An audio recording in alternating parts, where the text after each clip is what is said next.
Another day, same thing, day in, day out. If we're honest, many of us have drifted to boredom. Our lives seem plain, ordinary. We are told we can only do so much, that we must act a certain way, but we long for more, to do something more, extraordinary.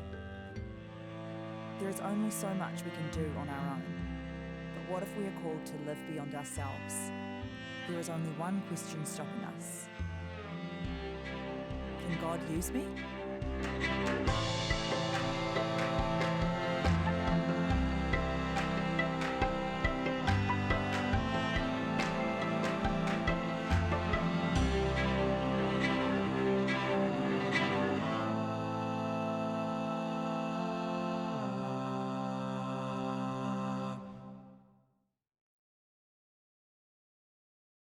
But today I'm going to sort of turn it around a little bit and go, could God use other people?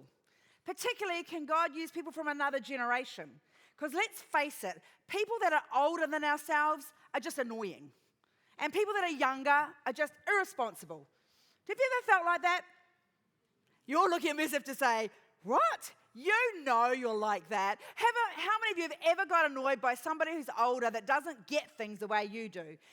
I think everyone in the room would have had that experience. And what about the younger generation and what they're doing? Does anyone get a little bit annoyed with them? Like you ring them up, on the phone, didn't pick up. You ring back, didn't pick up, pick up. And then you send a text and you get an answer back straight like that. You go, what's up with that?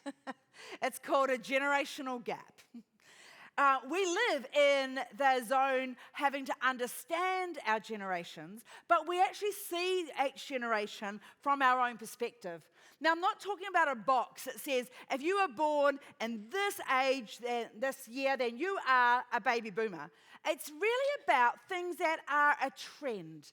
What are some of those things that have shaped the way we think, shaped the attitudes that we have, shaped the way we see God and faith and the church, and actually each other?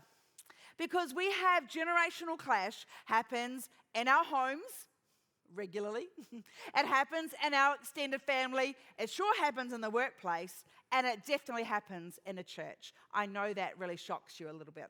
Because the fact is that what we think is the best is coming from our experience. It's our lens, and we go, that worked for me, so I want to use it that way. Like, when somebody says to me, here's a song that I used to sing when I was at Sunday school. Would you like that for our kids today? And I'm going, I love your heart, but I don't like your song.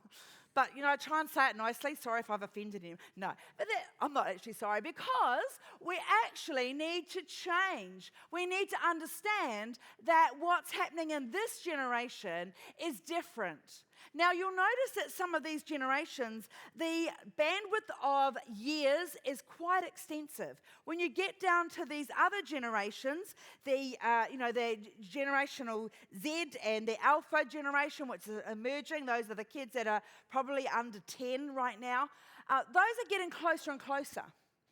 Now, they're getting closer because it's not about age, it's about influence. What are some of the influences that shape the way we think? So we're going to be sitting in this space today and asking, what is God doing in our generation? And what's God's word to us to be an extraordinary generation? And is one better than the other? We're going to explore that. We see, because we're shaped by different generations, one of the number one things I think that shapes a whole generation is parenting. What happens in the home? Because what happens in the home is the most influential environment that a young person is in. Whether it's a home that is loving and caring, or whether it's a home that is not, what happens in that space shapes their lens of life. It shaped yours and it shapes mine. This is why we as a church absolutely have to think about, what is it like to partner with parents? What is it like to have an influence in the home, and also have the home influence our church? Because if we're talking about things that don't matter in the home, we're not talking about the right things. Because we want to actually empower parents and equip parents to do the role that God has asked them to do. But we know too, we talk about that wider circle, you can't do it alone. As amazing as you might be, As a parent, you can't do it alone. We need a faith community around you. And that's what excites me about this phase that we're involved with here in our church, because we partner with each other. And it's not about one or the other. It's about both together. You see, our attitudes actually translate from one generation to another. Even who does what at home.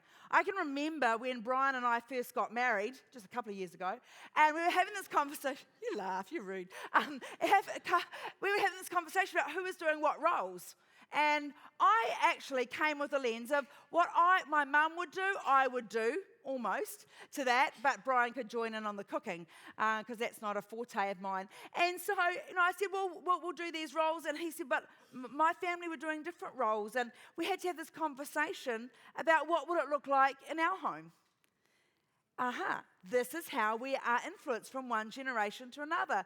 Not that my parents ever sat down and said, this is what a man does, this is what the mum does, this is what the children do, but it was shaping my attitudes about risk-taking. Was I cautious or was I a risk-taker? You look at the parents and you often find that they are either cautious or a risk-taker. Not 100%, but often. Remember, it's something that's shaping us, a trend. We actually also have learned behaviours. Some of the way we respond when there is conflict, that's learned. And we learn it in our homes. And we take it outside our homes. It doesn't mean that it's the right thing, but it's learned behaviour. And actually, as parents, sometimes it actually comes back to us and shocks us when we see behaviour of our kids and going, how did you end up looking like that or doing that? And then we look at ourselves and go, oh yeah, probably.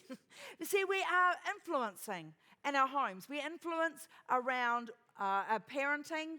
That is a lens that we bring into our next generation. Another lens is technology.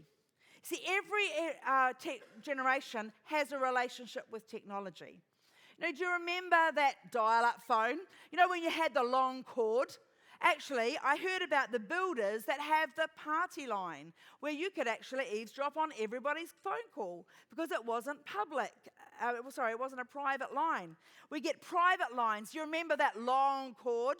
And you'd watch and see where the cord was. If any of you had siblings that like to talk on the phone, find the cord around there. Did you ever pull the cord out for fun? Maybe not. Or the other one is when you had two phones, one line, and you could carefully put your finger on the black thing on the top of the phone, lift up the other receiver and hear what your brother was saying to his friends. That was great. Then you get off the other end. I wasn't. You were. Yeah. But then, phones these days, my grandchildren don't put the phone to the ear. They look at the phone. Why? Because we communicate via FaceTime. And they wonder why you can't do that in the car, because that's not safe and we don't do that. But they pick up the phone and look at it. And if you're not on the phone there, then, they're not really talking to you on the phone. When my mum was in care and I was in Australia, I'd like to call her and have a chat with her, just to remind her that I was close and all of this. Well, I got her an iPhone because I thought that would be great. We could FaceTime. The only problem with that is she was shaped by a different generation. She'd pick up the phone and go, oh, look, you're there. And I go, yeah, hi. And then next minute, the phone would come up to her ear. I go, Mum, I can see your ear. Can you bring the phone down? Pulls it down. Oh, you're still there. Yes, I am. Very shortly, up to the ear. In the end, I talked to her ear. Didn't matter. But you see, we're all shaped by technology in different ways. We're shaped by the technology we have. At one time, they thought that we only need one computer for everybody. Now we need about 20 computers per person. Do you ever see young people sitting there with a computer here and a computer there and a phone here? We interface with technology in a different way, but we all are impacted by technology. The other thing that really stands out for me is impacted by world events. When we had 9/11, that changed the world forever. In our own country, the incident in Christchurch changes us forever. We look through a different lens. You see, if you haven't experienced it, you haven't been shaped by it. But experiences that we have as individual generations shape the way we think, the way we act, and the way we interface with each other. We see things differently. We get comfortable in our own generation. And when we stand in our generation, we look at the other generations and make judgments based upon where we are. Now, I want to ask you, what if we took our lens and looked through somebody else's lens? We took ours off and looked through. What is it like to be a millennial? How do I understand a millennial? If we don't seek to understand, then we will stay isolated generationally. But the reason that I put them on cones today is because cones are a cone, and they are created for something that has purpose. By itself, it's still a cone, but it's useless. If we put it in line with other cones, it becomes useful in providing direction. I believe as a church, we need to align our generations and lead in a direction towards Jesus. You see, it's stepping out of our comfort zone and into something else. We had a mash of different sort of music at the early on of our service. You know, we might not sing Great Is Thy Faithfulness every Sunday. It doesn't mean there's anything wrong with the song. I think it's a very good song. But we've deliberately wanted to pick different songs from different eras to actually bring inclusivity today, to help us remember that every generation has something important. But I want to say to you, what's happening down this end is so important that those of us on the other end of the generational scale have to be willing to step out of our comfort zone and even create a church that no longer feels like our church, because these guys can come into our church. Now, that's an uncomfortable space, but it's not new and unique. We see Jesus doing this very thing himself. You see, the past was never as good as we imagine, and the future or the present is never as bad as we think it is. So we need to think about having eyes that extend beyond our comfort zone and into a different space. Have a look at Luke chapter 5. Look on your iPhone, look at YouVersion if that's where you are. If you're in the paper version, you can do that. If you're in between or want to do both, feel free. Luke chapter 5. Here at the beginning of the chapter, midway through, we see Jesus calling Matthew, Levi, a tax collector, to come and follow him. Now, Matthew did what Matthew knew how to do, as he was so excited, wanted to introduce his friends to Jesus. So he threw a party. Now, in the party, it wasn't the sort of people that Jesus might have hung out with, certainly not the people that the Pharisees hung out with. Matthew threw a party for his friends and wanted them to meet Jesus. Now, Jesus stepped into that space and was very comfortable. Why? Because he looks through a lens of people who don't yet know him. He looks through a lens of relationship that says, I can stand where somebody else stands, so they understand who my Father is. Because if I stood back and judged, they would have no way of knowing who God was. But Jesus would step into that space and join in with the party. You know, not everyone agreed with that. The Pharisees were really ticked off. And they were going, don't you know, it's not party day, it's fasting day. And Jesus, you're not fasting. And he goes, I know. And he said, even John the Baptist's disciples are fasting. We're fasting, and you and your disciples are partying. Jesus was very comfortable with that. It wasn't that there was anything wrong with fasting. It wasn't the right time. This was the time for Jesus to step into the world of other people. And when he gave this illustration that we're going to read about in verse 36, I think it gives us a great understanding of how it is we can operate differently with our generations. Jesus gave them this illustration. He said, no one tears a piece of cloth from a new garment and uses the patch to an old garment, for then the new garment would be ruined, and the new patch wouldn't even match the old garment. He was going, it doesn't make sense to take a new patch, put it on an old garment. And it said, just in case you missed it, let me put it another way. No one puts new wine into old wineskins, for the new wine would burst the wineskins, spilling the wine and ruining the skins. New wine must be stored in new wineskins. Now, I'm not an expert on wine, but I do know that as the new wine is settling and doing what it does, it gives off gases. Now, they put the wine into skins because that could stretch and move. All right, they didn't use bottles at that stage or barrels. We have different technology now. But they put the wine into the wineskins. Now, if you tried to put new wine into old wineskins, what would happen is the gases came out. It would stretch the skin, but the skin has already become dry and brittle and inflexible. There's parallels. So we put the new wine in there, when it's unflexible, then what happens? It bursts and we lose the wine. So what Jesus was saying, we put new wineskins, put new wine in because that's the way it was intended. That vessel was intended to hold new wine. Parallel to church.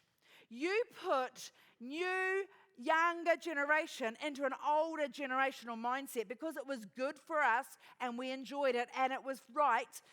And we wonder why it splits and our young people split and leave the church. Because we're packaging it in a way that's irrelevant to their lives. We've not moved with technology. Instead of using an iPhone, we're on dial-up and sort of on the old rotary phone and wondering why no one's answering the other end because it's not connected anymore.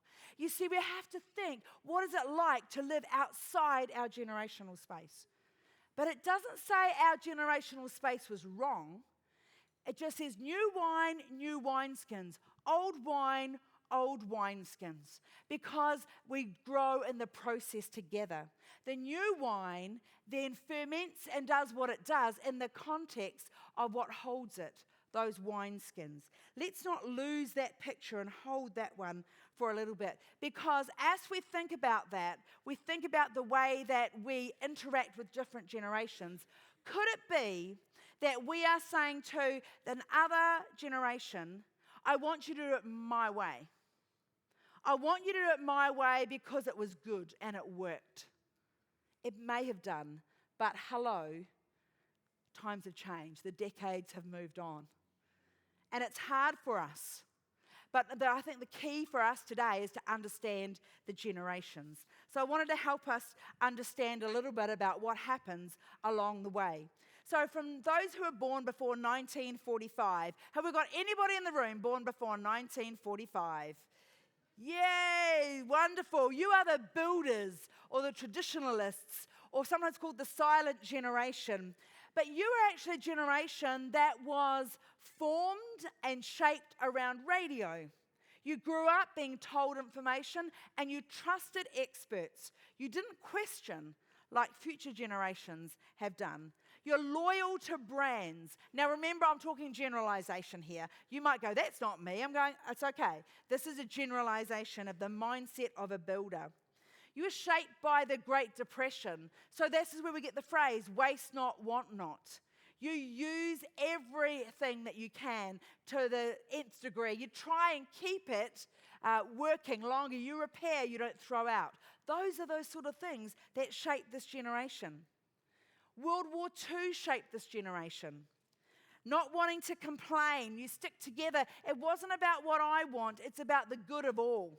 You listen to some of the music of this generation, and it's all around them. We'll do this together, we'll win together, and it's that sort of thing. Even in churches, the generation will sing about what we as a people think about our God. It's not necessarily the personal piece, because this is what shapes this generation. You see, you're willing to sacrifice. These are the greatest sacrifices. We haven't seen a generation willing to sacrifice for others like this generation. But see, the problem with this too is that what we've found is with increased medication and things like this, people are living older. And so we have, because you're a purposeful generation, you go, what does purpose look like in retirement? And that is a challenge. Because if you looked forward to the day you could play golf every so often, when you retire and you play golf every single day, your hobby becomes a job. It's what you do, and there's not fun anymore. So what do we do to help the generation in retirement? My father-in-law has been retired for 24 years.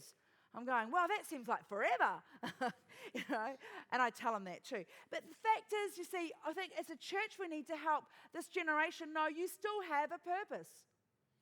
You are not done. We We still need you. We need your voice. We need to give you purpose. So understanding that you have challenges, but there's also things that have shaped you. You see, you people in this generation have much to give. Much to give. We've got to get up times to actually allow you to give that and to seek that generation. It's not just about saying, well, you're done, because you're not. There's plenty more that can be done in your generation. I just think of a game. My father-in-law was at the Ames Games recently in Tauranga, and he was there watching because my son-in-law is a school teacher. He had a whole crew of young people there at the games, and he stood along the side of the field and said to one of the young students there, it's not whether you win or lose, it's give it your best shot. And then he talked to him briefly about this book that my father-in-law's written called The Best Shot. And it's just that his idea of his story, and he's putting it out going, I may not have been marvelous or done great things, but I gave it my best shot. Well, at the end of the game, that young person, 11 or 12, comes running up to him and going, I gave it my best shot. He didn't tell him whether he won or lost. I gave it my best shot. How important was that interaction? Just moments. They may never see each other again. But there was a seed sown, generationally mixed. Our boomers, 46 to 64. Anyone in that category? 46 to 64? All right. You took the sacrifice of these people and made it all about you. Welcome. You saw the sacrifice. Your parents wanted to give you what they didn't have, and you wanted to take that. You understood this is about you.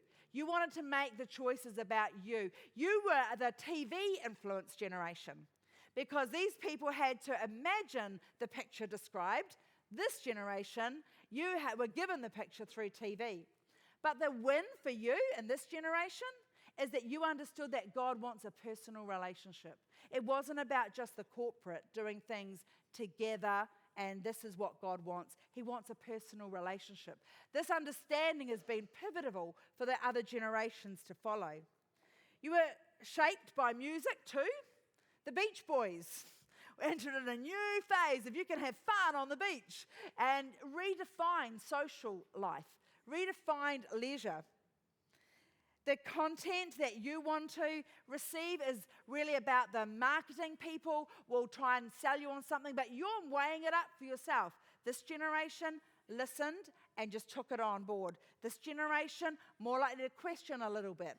And so you're optimistic, you have more wealth, longer life expectancy, and so you actually also brought in a level of performance in a church environment that said it's not okay for Aunt Annie to be banging out the piano out of key and singing a heart out. You said, no, if we're actually going to serve a God, we want to give him our best. So sorry, you actually have to step off. We'll bring somebody else on. And that wasn't a bad thing. If the generation was moving, See, you're based on what you've received from your parents, but it comes through into that next generation. Then we come into the Gen X. These are people born between round about 1965 to 79. This Gen X, their name of their generation, actually gives us an indication that they're invisible, that they're misunderstood. They're disengaged and quite pessimistic. If you want to get a really good snapshot of the cynicism of this generation, watch The Simpsons and look at the dialogue from Bart. Okay, he's designed to depict the cynicism of this generation. He once asked his dad, what religion are we? And I love his answer. Homer replies, you know, the one where all the well-meaning rules, but nothing works in real life. You see, we're changing the lens in which we look. We want to know, yes, God is for us, but we're asking in this generation, does it work? Does it work? Does it matter? Will it change things for me? Where child-centered parenting happens in this generation. This generation here were busy grabbing hold of life and often neglected some of the parental responsibilities that they had. And the biggest divorce rate, the way that changed, that happened in this generation Family life started to disintegrate massively. So these guys in Gen X are going, well, we're not going to trust family anymore. We're going to create a community of friends. Another TV program. Friends was created to depict what was going on in society. A group of friends who had dysfunctional families came together to hang out together and do life together. See, that was shaping their society.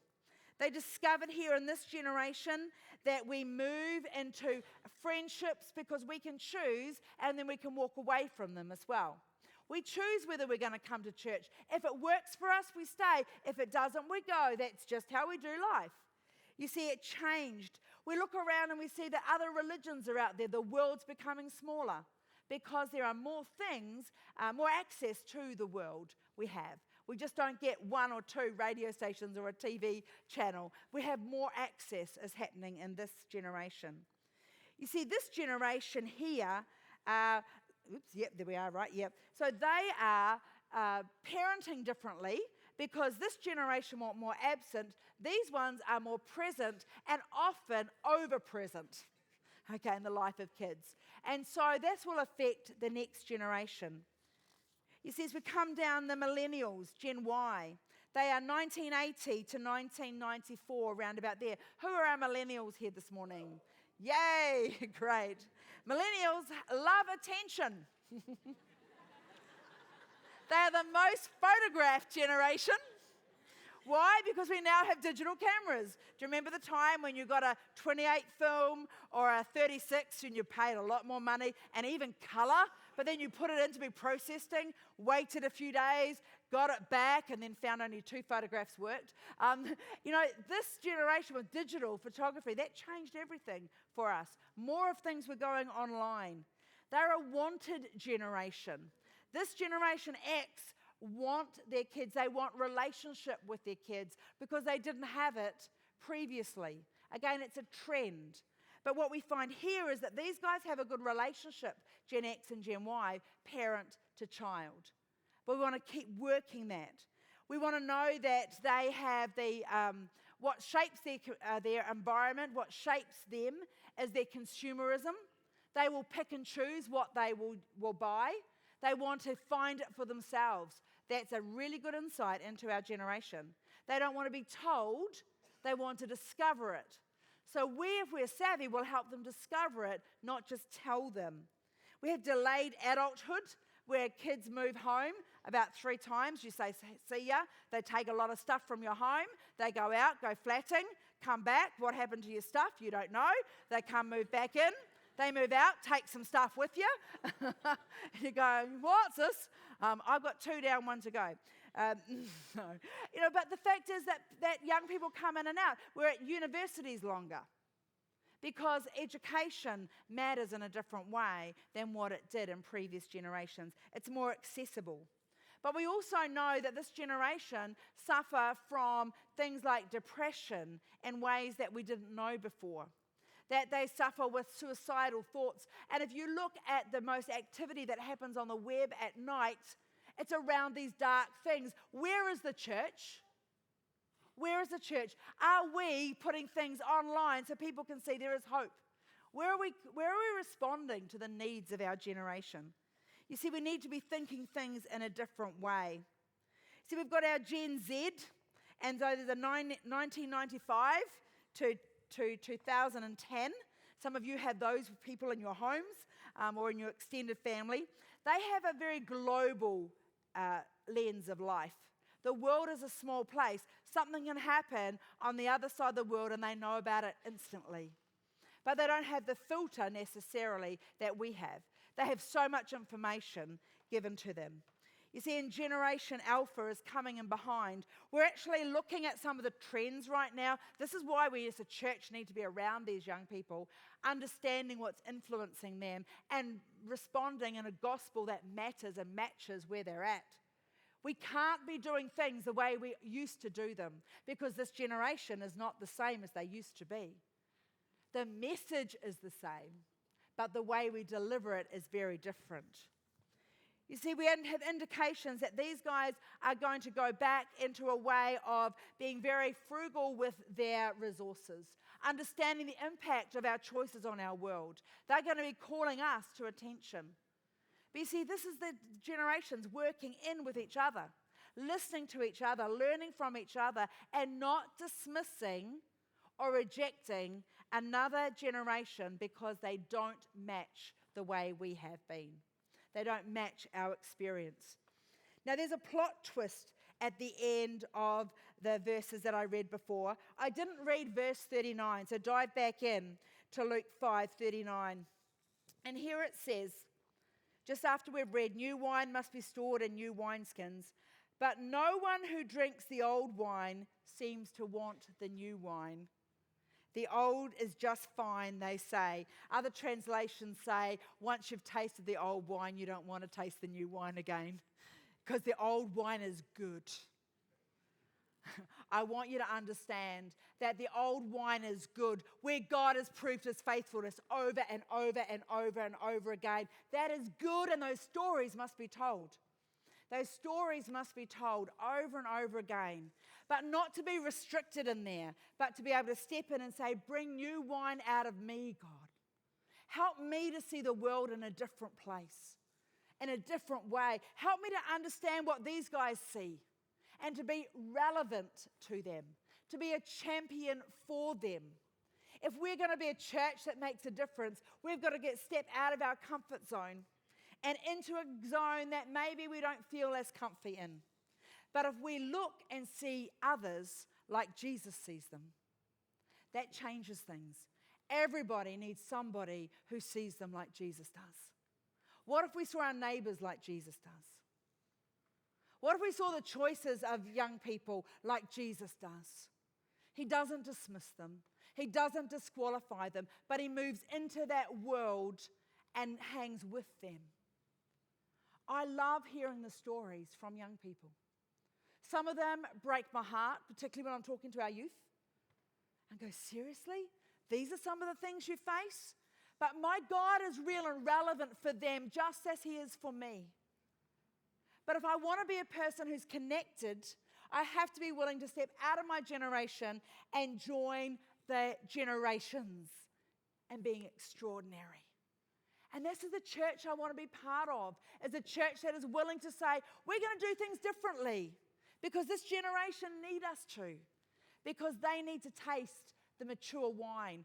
And let's face it, they won't get mature wine if we don't get the new wine and the new wineskins. For me, that's a real sense of going, I don't care what church will look like as long as we're worshiping Jesus. As long as I understand that he is my Savior, he gave his life for me. As long as our message remains clear, that there is hope and there is joy, we can give a gift to our generation they can't get any other way.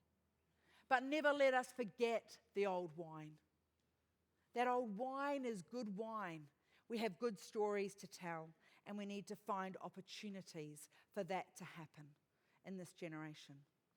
I wonder whether you'll be willing to be a person like that in your community. I wonder what it means not to be cynical about another generation. What influence will that have in your home? Lord, teach me to understand.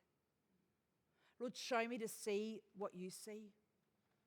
Like Jesus was with Matthew and his peers, he had influence there. He didn't need to argue with the Pharisees. Let them go and do their own thing. He knew where he needed to be. And I wonder for you and your family, how can you see another generation in a different way? How can in your church and in your community see people in a different way? I was speaking to a gentleman after the service this morning, and he said he felt compelled to go and pray for someone in his workplace. He said, do you realize how weird that is? I go, yeah. And he told me the story about how he managed to go do that, fear and trepidation underneath. But God has a story unfolding, and it's not finished yet. I wonder what he's unfolding in you. We're going to be singing together this song that talks about new wine that comes out of us really positioning ourselves to be vulnerable before God. And it's really to thank him for the generation that he has called us to be part of. But helping to usher in a new sense of experience is what is God doing that's new. Behold, I do a new thing, he says. Don't miss it. Don't be so caught up in your own generation that you miss it. Young people, don't be caught up in your own generation that you miss the wealth of those who've gone before. Older people, don't be so caught up in your generation that you miss what's happening and don't get sucked in by the media that says Christianity is dying. This is a chance for us to step in and go, not on my watch. I do feel passionately about this because I think that every one of us can be ordinary. And with God, we can be extraordinary. But together, oh my goodness, what could that mean for us as a church? That we will be known as a church where all generations have a part to play. Let me pray for you. Father, I thank you that each person here has a story and that our stories matter no matter which generation we're part of. I pray that you would help us to tell our story articulately in a way that demonstrates you are God, you are good, and you are bringing people to yourself. You haven't given up on your world, and we're not going to give up on you, and we're not going to give up on any other generation. Help us to reach out to those in our own generation and to those who are part of different generations. Thank you for the idea of family, where you position us to influence each other. In all things, help us to have a personal current story about what you are doing in us now